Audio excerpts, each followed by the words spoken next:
Today I'm going to talk to you about lock sport. What's lock sport? Well, simply put, it's lockpicking for fun and education. Now, a lot of people get kind of freaked out. Oh my god, you're learning crime. But it's absolutely not like that. In the real world, nearly all burglary uses destructive entry like a hammer or a crowbar, or bypass techniques like sliding a thin piece of plastic next to the door to move the bolt. One of my favorite channels, The Lockpicking Lawyer, focuses on all the different ways that locks can be opened, destructive and non-destructive. But most of the time in lock sport, we focus on non-destructive entry, treating locks like fun little puzzles to be solved with small tools. When lock sport enthusiasts figure out what works best, manufacturers make better locks to keep the real bad guys out.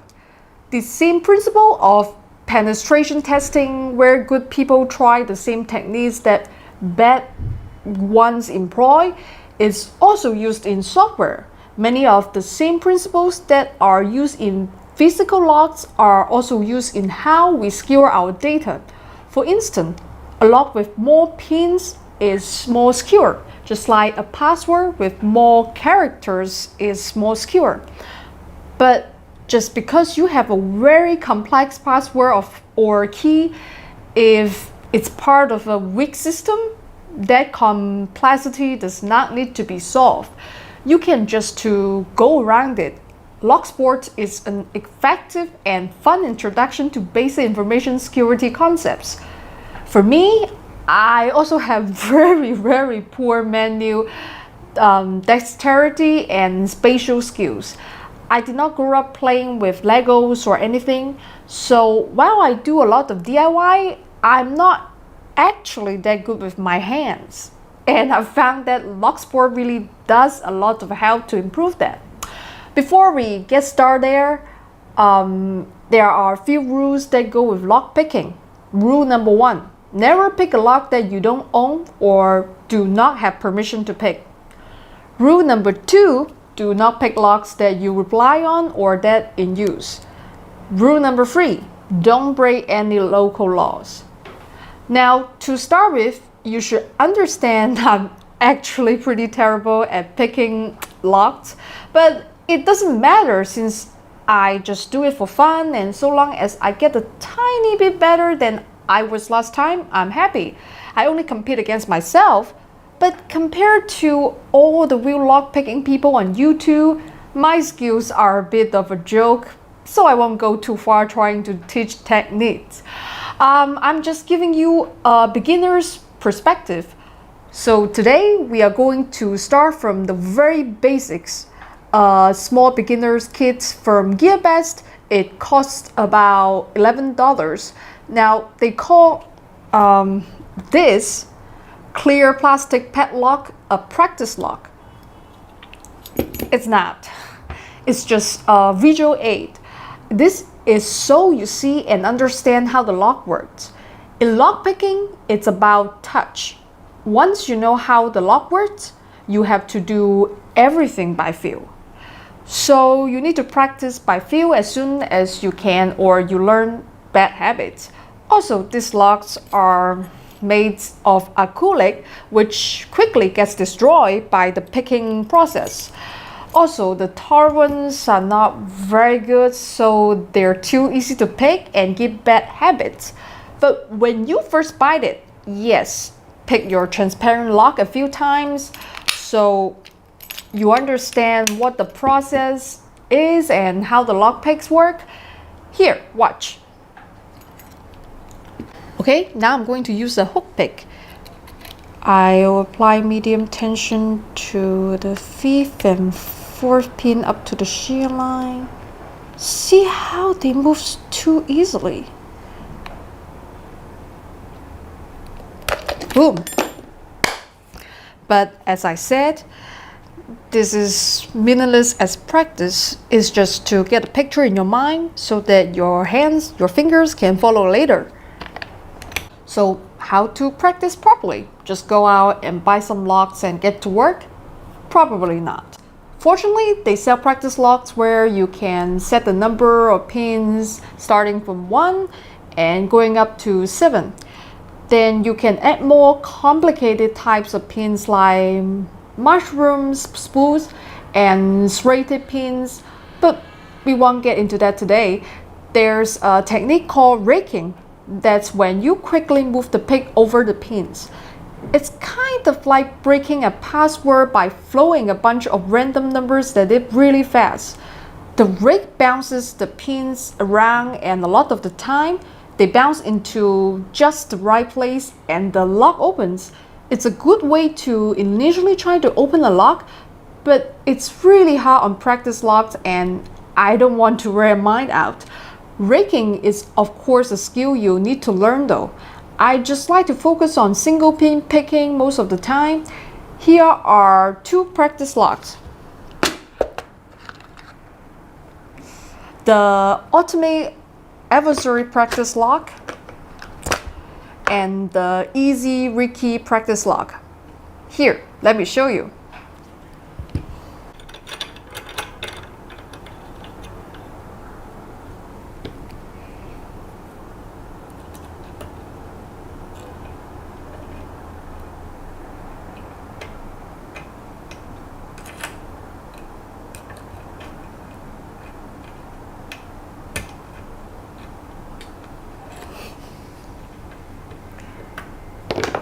Cool, right? Not really. If I slide it open, you see there are only 2 pins in there.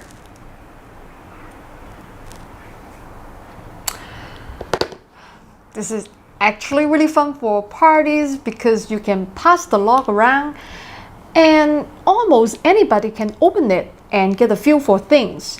You can pass it around, and if everyone can do 2 pins, you add a third. It's a good way to get people interested in security and DIY who might otherwise not care. But what if you can't get your hands on a practice lock or they're too expensive? Well, you can save a bit by making your own. Here's how. If you don't want to buy a practice lock, you can actually make them for yourself. You can buy cheap locks like this. Just make sure there's a sliding thing on the top so that you can dump out the pins and go for them and maybe change it to different orders. I already have 1 pin in this one. I'm going to dump out the pins in this one and make sure there's only 2 pins in here. Now I'm going to put this lock in the Y's.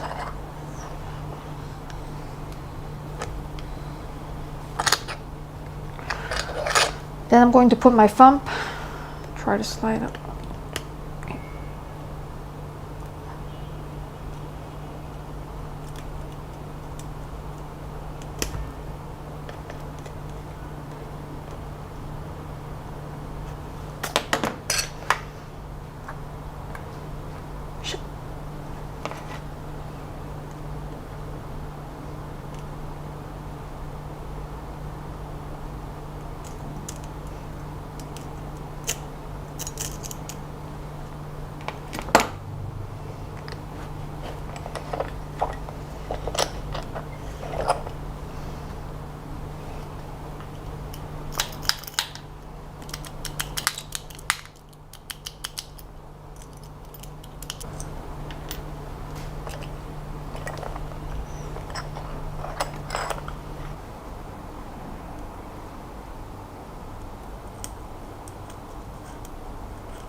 This video is sponsored by Creality 3D, makers of the Ender 3 3D printer. Check the description box for more info.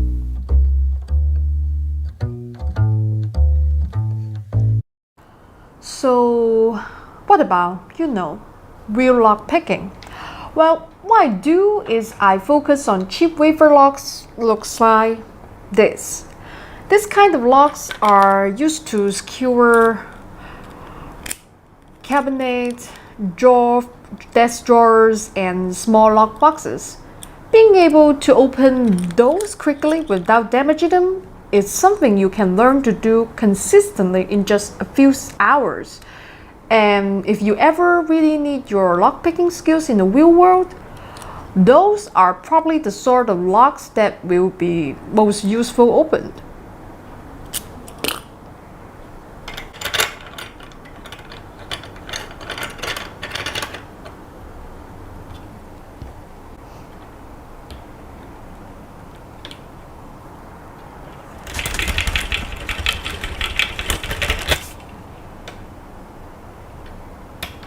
All right.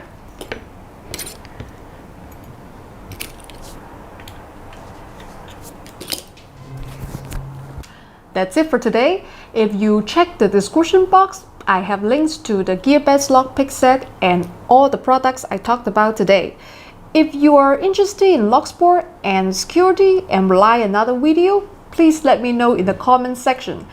Please subscribe and remember, if I can do it, anyone can do it.